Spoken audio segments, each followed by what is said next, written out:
And here we are with some good news, ladies and gentlemen. I have some good news.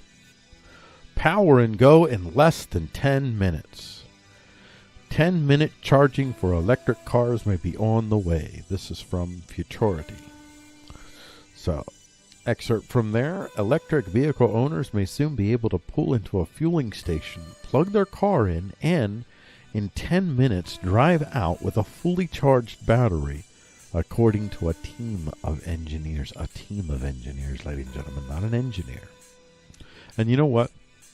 Whoever wrote this article, I just want to say, listen, thank you so much for not writing according to Dr. Kenneth Volkalansk of La Putz in the region of Siberia, where the tundra is connected to the controlling adjutant professor, Dr. Heinrich Falkenmeyer, and the adjutants of the adjutants, and you know all this stuff.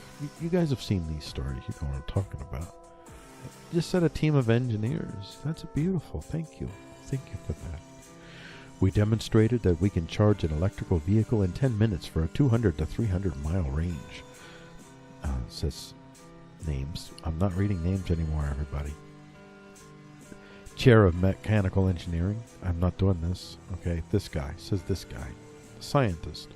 And we can do this maintaining 2,500 charging cycles, or the equivalent of 500,000 miles of travel. See, that's so much easier, says the scientist.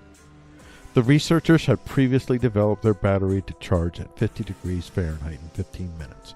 Charging at higher temperatures would be more efficient, but long periods of high heat also degrade the batteries. Fast charging is the key to enabling widespread introduction of electric vehicles. What? Did you write that? Did you write that? Did you think that?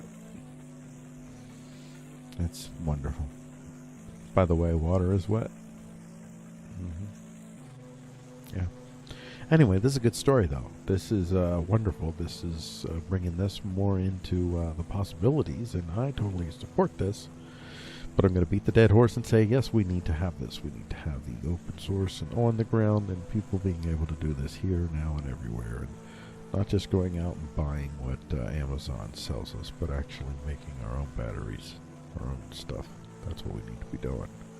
So that's what I want to see. I want to see these stories inspire that kind of stuff, that kind of action. There's people doing stuff, by the way. By the way, I'm thinking of tomorrow's show being a guest show. I actually have somebody on to go through some of the stories with me. We'll see. I think the Friday show is probably going to be different than the Monday through Thursday show, and I got to think about what that might be. Anyway, this thing right here. This is as I've said before, we are really focused on battery tech.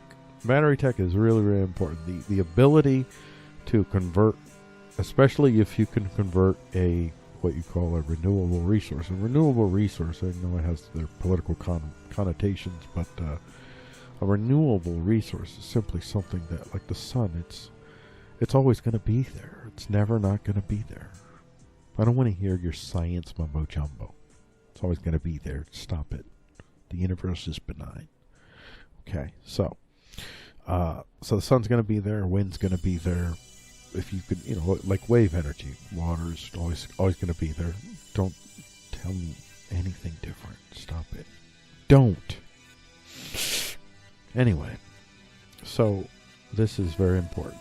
The ability to be able to convert power to portable containers that are mobile, power on the go, self-sustainability. Yeah, this is where it's at. This is where it's at. I bet you the Taliban have their own. I bet you they're quite advanced. I bet you they know a lot about solar arrays and packs and all kinds of stuff. Do you? Do I? Let's get to the next story. China challenges soldiers to hone unmanned assaults. Chinese armed police force launches intelligent unmanned system challenge. This is from China Mail. Remember, China Mail is Chinese government. Remember, Chinese government is socialism with Chinese characteristics, so let's keep a focus on what it is that we're talking about. We're not talking about benignity here. The competition rules of anti-terror assault 2019. I just want you to remember, whenever you see this terror. I hate that word, terror. Nobody should ever allow governments to use words like terrorist. They should never have power over words like that, because everybody's a terrorist to a government if the other person doesn't like the government. Even if the government is a dick. Pardon my French, but Chinese government, like, do you know who are terrorists to the Chinese government? Christian pastors in underground hovels. They're terrorists. Just remember that. That works the other way too. We put a lot of people in that terrorist list. Maybe that was the wrong word to begin a conversation. Terrorist, subhuman, disposable, dead-end vermin. Think about, like, I don't take a side necessarily with Palestine and Israel. I mean, I'm always for the Jewish people. In the people, not the state. Don't I separate the two? But I don't have a particular vindictiveness against the Israeli state as compared to I do many other states. It's I would put it in the thug category, definitely. It's hard for me to assess the Palestinians because they're in such a desperate strait. I can't really say as I blame them for being given over to the ruthless authoritarian groups that have commanded them as leaders. So they don't have, I don't know who and what they are because they don't really have a chance to show who they are, and I don't really feel like anyone has any kind of moral claim to land at all. No one. I don't believe in human beings doing the whole blood and soil thing in general. So, and that's what that is. That's a form of blood and soil. Whether it's the Israelis blood and soiling or whether it's the Palestinians blood and soiling, that's what it is. There's a lot of blood and soiling, way more than the Nazis blood and soiled. And I don't think it's good. I think it's weird. But it's the norm. It's how human beings have mostly been. But I think we have more than enough capacity to be able to overcome these atavistic traits. And I'm not morally judging the past for being in these situations and accepting these modes, but we don't need to stay in them. And people like Chairman Z, they want to make sure that we stay firmly well within these parameters that allow these goons to do what goons do. So the competition rules of Anti-Terror Assault 2019 Intelligent Unmanned System Challenge was issued by the Equipment Department of the Chinese People. Come on now, you know that sounds funny. By the Equipment Department of the Chinese People's Armed Police Force on November 5th. The registration of the challenge has already started. Okay, ready? We're going to do the equipment department there. This is the equipment department of the Chinese People's Armed Police.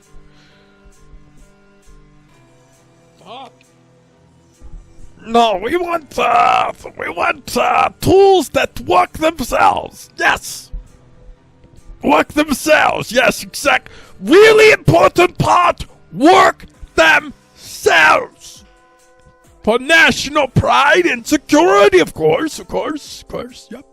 Totally. It's all about that. It's all about that, baby. You know, China number one. Come on, you guys. It's the equipment department. We need you guys to come through. We need you to design tools that work themselves. Can you do that? You gonna do that then? Oh, great. Now we'll make sure everything is running smooth. All right, see ya.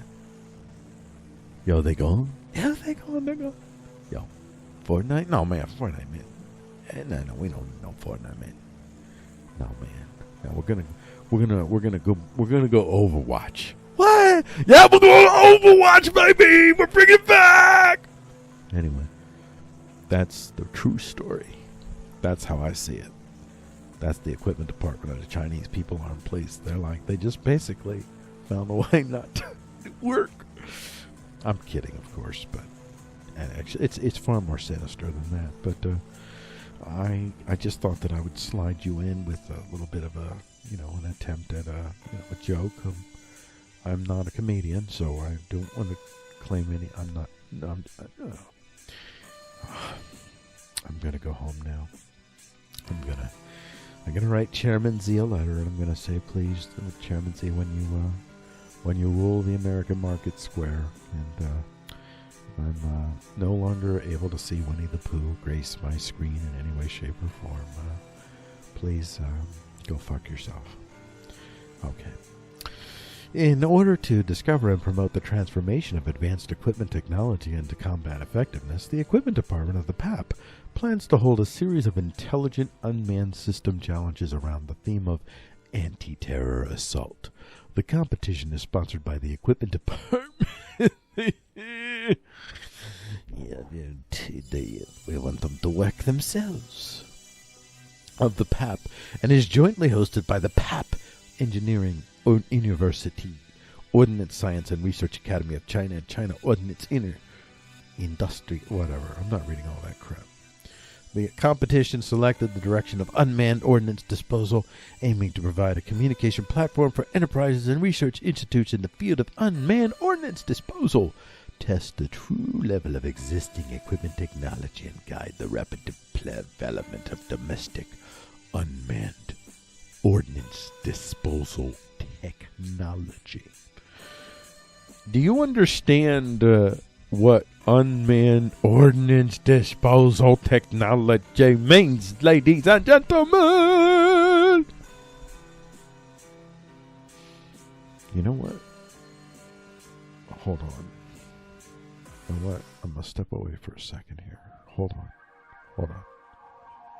Just bear with me. Because I just want to see something. I just want to see.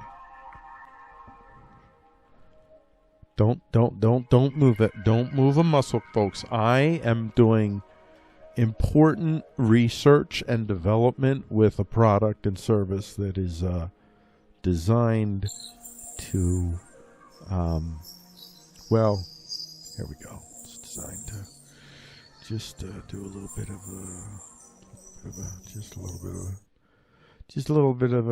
I got this email from someone, and you're like, yo, check this out. Someone sent this from me. Yeah, from the future. This is in regarding that China story.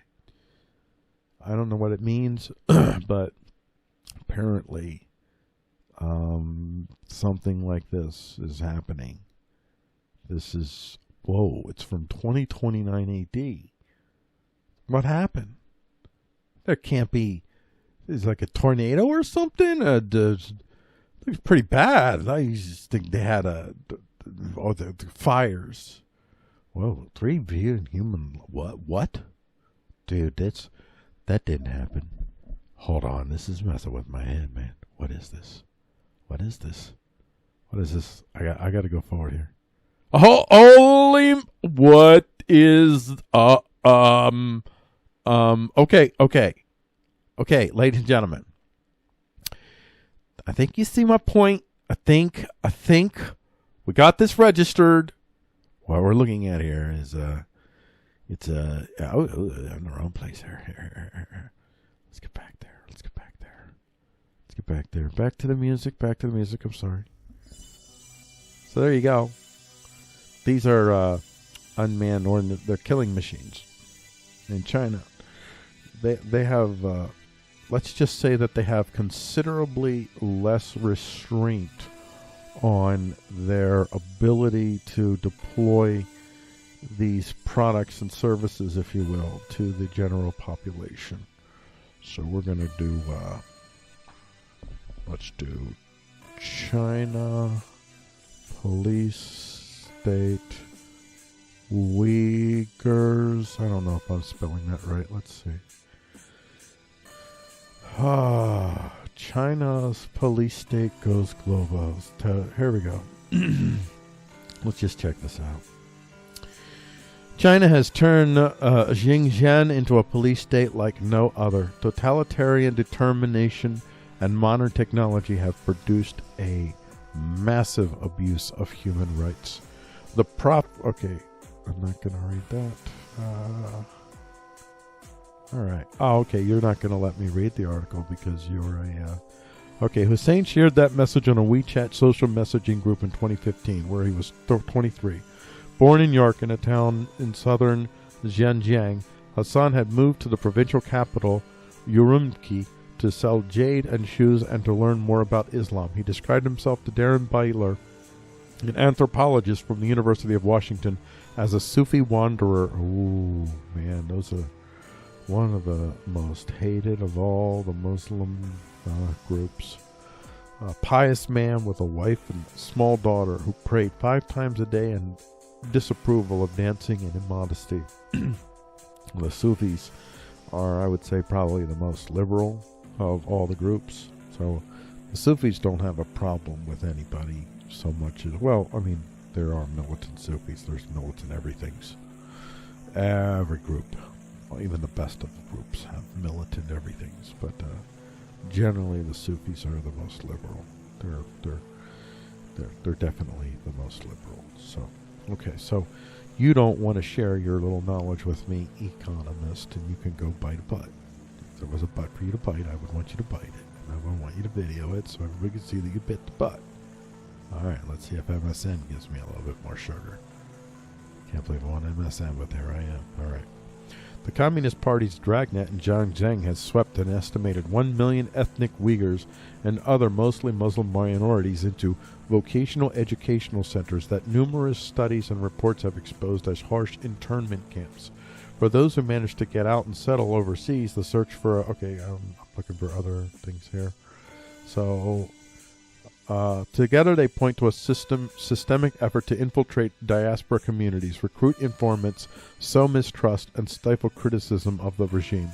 A barrage of messages. Shir Muhammad Hassan managed to get to Australia in 2017. Having secured refugee status, he thought he was safe. Little more than a year later, the sinister messages began to arrive. I hope your family already told you that I have been searching for you. Read this first. Read the first. More text followed, in turn demanding the 32-year-old turn over dossiers about his life, and then came persistent requests to arrange a time to get to know each other better. I told you to send me a brief introduction of yourself, but you didn't. He said in local Uyghur dialect, punctuated with a smattering of Mandarin Chinese, adding, "We should sit down and have a chat." Yeah, they've totally, every part of their lives is monitored and tracked everywhere they go. They did the social credit system, which the Chinese are now doing on the general population. They did that the Chinese, I'm telling you folks, I'm warning you, these folks are not messing around. These folks are truly national socialists. Socialism with Chinese characteristics. They are militant nationalist socialists. I don't mean the Chinese people, although overwhelming majority of Chinese people will go with this, and honestly, we would too if we lived there and we grew up in this. Almost all of us would. So I'm not judging the Chinese. That is what it is, but it's still not. Even if I'm not judging you, I'm not going along with your plan. Like I'm totally resisting Chairman Z, the Grand Poo. I'm totally resisting the Grand Poo. I ain't playing. I'm totally resisting this. And anyway, so that's just a little bit. I'll just stop right there and go back here. And that is enough. I have all kinds of stuff about China to share with you as we do this show, though. So that's just a little bit of a teaser there. So we're going to go to